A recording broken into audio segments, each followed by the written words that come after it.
Hi, everybody. Bill Owen here. Today I'd like to recall the world's famous aviators. I think you know most of their names, but probably not all of them. Well, we'll start off the podcast with mentioning the most famous of all. I think you'll agree. Charles Lindbergh.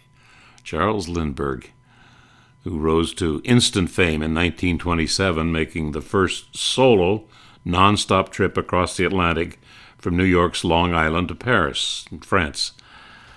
Now, a lot of people think he made the first Atlantic flight. Many flights had been made, but his was the first solo, nonstop trip.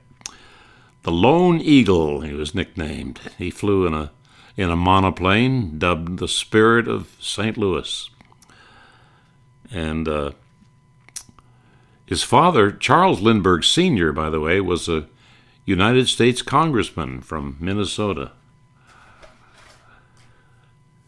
His father's original name was Carl Manson, and his son's name was later changed by his mother to Charles Lindbergh.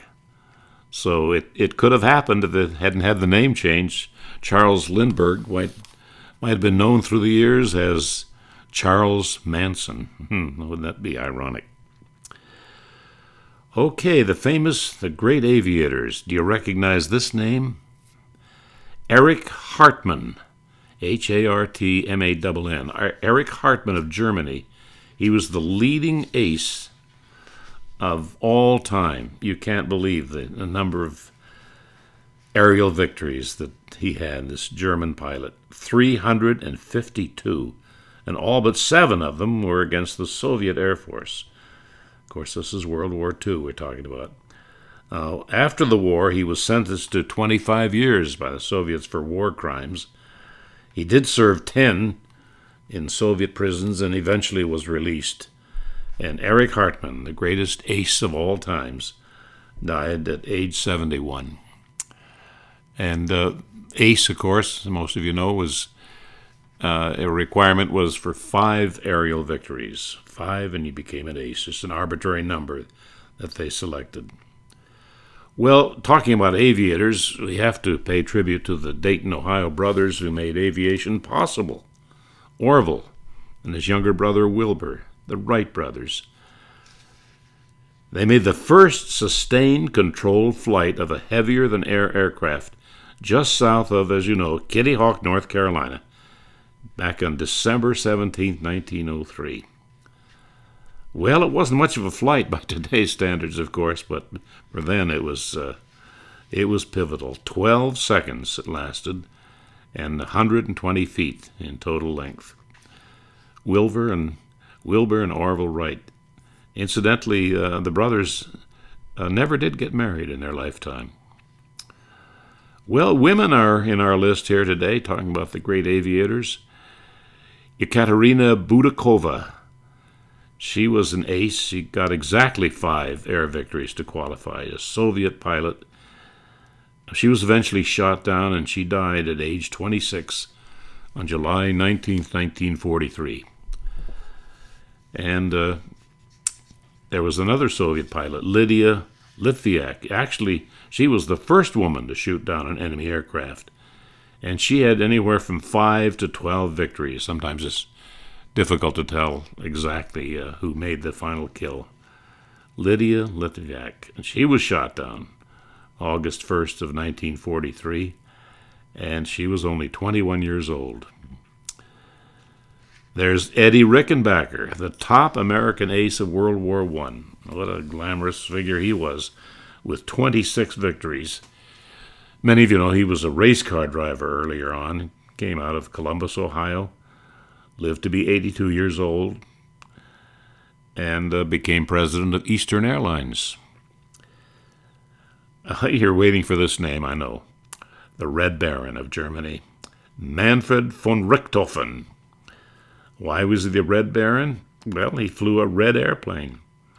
And you know from the song, probably, that he scored 80 victories. 80 men tried and 80 men died, World War I. He finally met his match in a Canadian pilot named Roy Brown. He didn't actually shoot the Baron down, as a lot of people think. He was hit by a bullet from Brown's gun, and it penetrated vital organs, and he managed to land the plane, but he died afterwards from the bullet wound. Incidentally, he had a younger brother in the German Air Force, Lothar, and he had 40 victories, half as many as the Red Baron. Our leading ace in the war, or of all time for that matter, Major Richard Bong out of Superior, Wisconsin. 40 Japanese planes he shot down in his fabulous Lockheed Lightning P-38. That was always, I thought, as a little boy in World War II, my favorite aircraft. Well, you talk about the P-51 Mustang and the Airacobra and the Hellcats and the F-4U Corsairs. There were a lot of great planes, but I always thought so much of the Lockheed Lightning with the twin booms, very distinctive aircraft. And he was killed just before the end of the war, tragically, at the age of 24. He was flight testing a P-80, Major Richard Bong. And this is interesting, I think.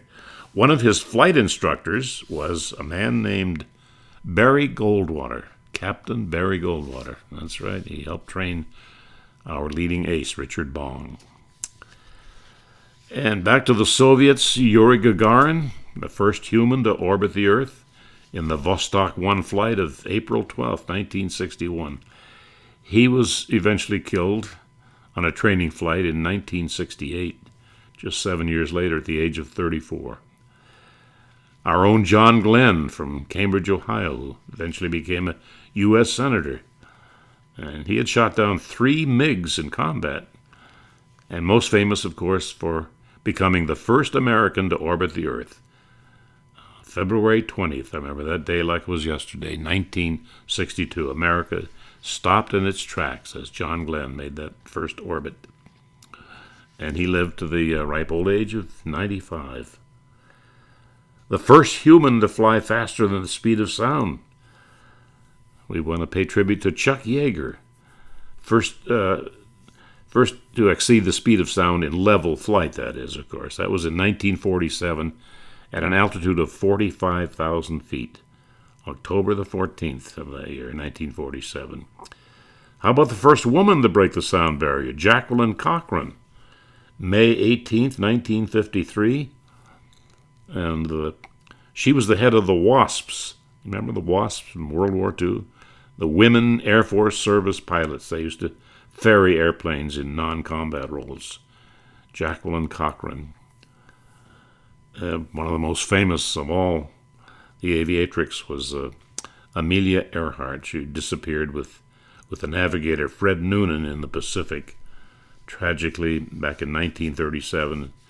Still an open mystery as to what really did transpire, why they were lost at sea. The first man, first human to walk on the moon, Neil Armstrong from Wapakoneta, Ohio.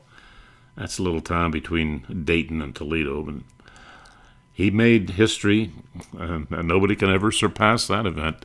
Nobody can once again ever become the first human to walk on the moon. Neil Armstrong. He passed away at the age of 82. And before we leave, we want to recall Douglas Wrongway Corrigan.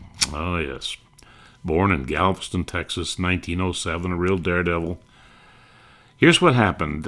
He flew from Long Beach, California to New York City in 1938, and then flew from Floyd Bennett Field in Brooklyn to Ireland. Bennett's Field, by the way, is named for a pilot who, along with Richard Byrd, flew to the North Pole in 1926, and they claim to be the first to do so. Has not yet been authenticated, and probably never will be. Anyway, went from Floyd Bennett Field to Ireland. He had filed a flight plan to return to Long Beach, but he claimed he misread his compass because of bad weather.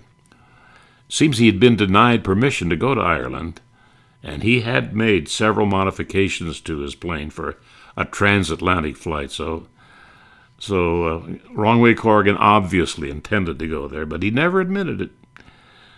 He was quite controversial about that, but he was beloved by so many Americans for his nerve. His only punishment was to have his pilot's license suspended for 14 days. One of my favorite names in aviation history, Douglas Wrong Way Corey. Well, it's always fun getting together with you. We talk about many subjects, ranging from comic strips to baseball players, football coaches, old-time radio shows, boxing champions, philosophers, the world's greatest authors. Today it was those great aviators, and they were great. This is Bill Owen, signing off for now.